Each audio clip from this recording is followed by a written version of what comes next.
ஸ்ரீவில்லிபுத்தூர் ஆண்டாள் கோயில்ல இருக்க அர்த்த மண்டபத்துக்குள்ள இளையராஜாவை அனுமதிக்கல அப்படிங்கிற விவகாரத்தை கஸ்தூரி ரொம்ப அழகா சூப்பரா விளக்கமா சொல்லியிருக்கிறாங்க. அவங்க சொல்லியிருக்க முக்கியமான ஒரு காரணம் என்னன்னா, அந்த கோயிலுக்குள்ள இளையராஜாவை, அதாவது அர்த்த மண்டபத்துக்குள்ள இளையராஜாவை அனுமதிக்கல அப்படிங்கிறத திமுகவோ அதை சார்ந்த கட்சிகளோ அங்க இருக்க நிர்வாகிகளோ நிறைய பேர் கிரிட்டிசைஸ் பண்ணிட்டு இருக்காங்க, குற்றம் சாட்டிட்டு இருக்காங்க. இந்த காலத்திலேயும் கோயிலுக்குள்ள நிறைய பேரை மற்றவங்களை அனுமதிக்க மாட்டேங்கிறாங்க அப்படின்னு குற்றம் சாட்டப்படுகிறத அவங்க ஒரு சில விளக்கத்தோட ஆதாரத்தோட சொல்லியிருக்காங்க.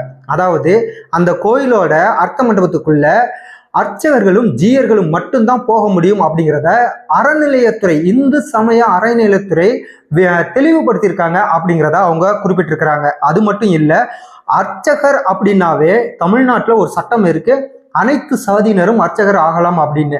அப்படி இருக்கும்போது அனைத்து சாதியினரும் அர்ச்சகராக இருக்கும்போது அந்த கோயிலோட அர்த்த மண்டபத்துக்குள்ள அனைத்து சாதியினரும் உள்ள போகலாம் அப்படிங்கிறது தான் பொருள்.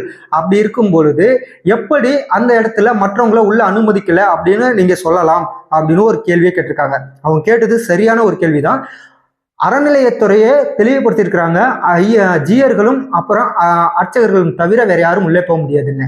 அர்ச்சகர்கள் அனைத்து சாதியினரும் இருக்கலாம் அப்படின்னு ஒரு சட்டம் இருக்கும்போது, அனைத்து சாதியினரும் அர்ச்சகர்களாக இருக்கும்போது அங்க அனைத்து சமூகத்தினரும் உள்ளே போகலாம். அதாவது அர்ச்சகரா உள்ள போகலாம், மற்றவங்க பக்தர்களா மற்றவங்க யாரும் உள்ள போக முடியாது.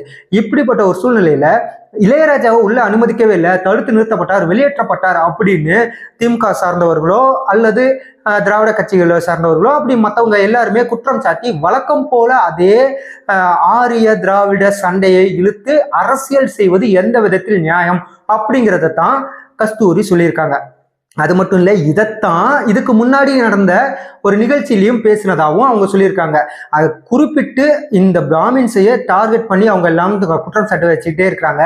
ஆனால் அப்படியெல்லாம் இல்லை அப்படின்னு கஸ்தூரி தெளிவுபடுத்தியிருக்காங்க.